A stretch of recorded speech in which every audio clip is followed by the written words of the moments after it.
আশিকে রাসূলের দরেরা, আমরা নবীকে ভালোবাসি কি বাসি না? আমরা নবীকে জানের চাইতে বেশি ভালোবাসি। আর আমার নবী কেমনে নবীর ভালোবাসা পূর্ণ হয়? আমার নবী আপনি আমাকে অ্যালার্ট করে গেছেন। আমার নবী বলেন, কেউ যদি আমি নবীকে ভালোবাসতে চাও তাইলে ওয়া আহাব্বা হাযাইনে, হাসান হুসাইনকে ভালোবাসা লাগবে। শুধুমাত্র এখানে সীমাবদ্ধ নয়, ও আবাহুমা, তাদের বাবা মাওলা আলী কাররামাল্লাহু তাআলা ওয়াজহুল কারীমকে ভালোবাসতে হবে। ওয়া উম্মাহুমা, তাদের মা দুখিনী ফাতেমাকে ভালোবাসা লাগবে। এখন ভালোবাসলে কি হবে? কয় কানা মাই ফি দারাজাতি ইয়াউমাল কিয়ামা। আল্লাহু আকবার কন্না কেন?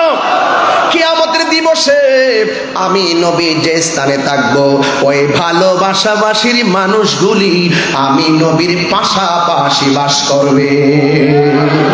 আমরা নবীর সঙ্গে থাকতে চাই কি চাই না? আর বড় করে তাই নয়, আমার নবী আপনার নবী রাহমাতুল লিল আলামিনের সাহাবী আন আব্দুল্লাহ ইবনে মাসউদ রাদিয়াল্লাহু তাআলা, হযরত আব্দুল্লাহ ইবনে মাসউদ রাদিয়াল্লাহু তাআলা হতে বর্ণিত, কানা নবী সাল্লাল্লাহু আলাইহি ওয়াসাল্লাম ইউসাল্লি ওয়াল হাসান ওয়াল হুসাইন আলা যাহরিহি। আরে বাবা, আমার নবী আপনার নবী রাহমাতুল লিল আলামিন যখন নামাজের মধ্যে যেতেন, হাসান হুসাইন রাদিয়াল্লাহু তাআলা আমার নবীর পেট মোবারকের মধ্যে বসে যেতেন। ফাবাআদাহুমান নাস, লোকেরা তাদেরকে যখন একটু নিষেধ করতে চাইলেন, ক্বালান নবী সাল্লাল্লাহু আলাইহি ওয়াসাল্লাম, আমার নবী বলে, সাহাবীরা, আমার কলিজার টুকরা প্রেম কাননের ফুল আমার পিঠের মধ্যে আরোহণ করবে, আমার পিঠের মধ্যে অবস্থান করবে।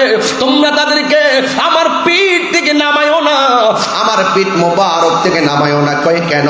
কয় দাউহুমা, তোমরা দুইজনকে ছেড়ে দাও, তাদের মতো করে পিঠের মধ্যে উঠতে থাকুক। কেন? বে আবি হুমা ওয়া উম্মি, আমার বাবা এবং মা তাদের প্রেমে কুরবান। তাইলে এখন প্রমাণ হয়ে গেল আমরা হাসান হুসাইনকে ভালোবাসবো। এই যে আহলে বাইত রাসূল সাল্লাল্লাহু তাআলা আলাইহি ওয়াসাল্লামকে ভালোবাসা আমার আল্লাহ রাব্বুল আলামিনের সিদ্ধান্ত। এই জন্য ভাইরা আমার, আহলে বাইতের ঘটনা শুধুমাত্র শুনলে চলবে না, কারবালার ঘটনা শুধুমাত্র শুনলে চলবে না। কারবালার ঘটনা শুনে শুনে চোখের পানি ফেলবেন, আর আগামীকাল সেটা ভুলে যাবেন। এটার নাম কারবালা নয়। আমার ভাইজান যথাযথ বলেছিলেন, কারবালা যেই দিন ঘটেছে সেই দিনই কারবালা শেষ হয় নাই। কারবালা কিয়ামত পর্যন্ত চলবে বাতিলের বিরুদ্ধে। কথা বলেন ঠিক কিনা? হাত তুলে বলুন ঠিক না বেঠে? ইমামে আলী মুকামের আদর্শ, ইমামে হাসান মুজতবার আদর্শ, ইমামে হুসাইন রাদিয়াল্লাহু তাআলা আনহুর আদর্শ আমাদের বুকে ধারণ করতে হবে। কারবালার ঘটনাকে ঘটনা বলে শুধুমাত্র জানার মধ্যে সীমাবদ্ধ রাখলে চলবে না। হুসাইন আলাইহিস সালাম যেই কারণে শহীদ হয়েছেন, যেই কারণে কারবালা হয়েছে, জাল হক ওয়া যাকাল বাতিল ইন্নাল বাতিলা কানা যাহুকা, হককে প্রতিষ্ঠিত করার জন্য সর্ব বাতিলের বিরুদ্ধে কিয়ামত পর্যন্ত লড়াই করতে হবে, সংগ্রাম করতে হবে, জিহাদ করতে হবে।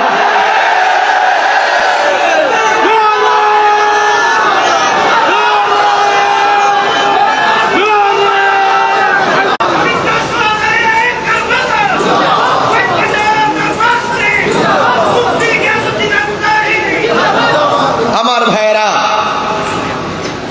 যুবকদেরকে বলছে উজ্জীবিত হতে হবে। অনেক ইমান চোর ছলে বলে কৌশলে বিভিন্ন ঘরে ঢুকে গেছে, অনেক রান্নাঘরে ঢুকে গেছে, মা বোনদের হাতে পৌঁছে গেছে।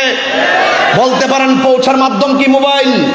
ঘর থেকে বসে বসে ছোট ছোট ক্লিপ ভিডিও বানিয়ে এমন ছোট ছোট ভিডিও ছেড়ে দিয়েছে। কে 10 জন না হোক, 10 জন না মানুক, 2 জন হলো তাদের কথা আমল করে তাদের দিকে ডাইভার্ট হচ্ছে। এই দিকে আমাদেরকে সোচ্চার হতে হবে, সতর্ক থাকতে হবে। কথা বলেন ঠিক না?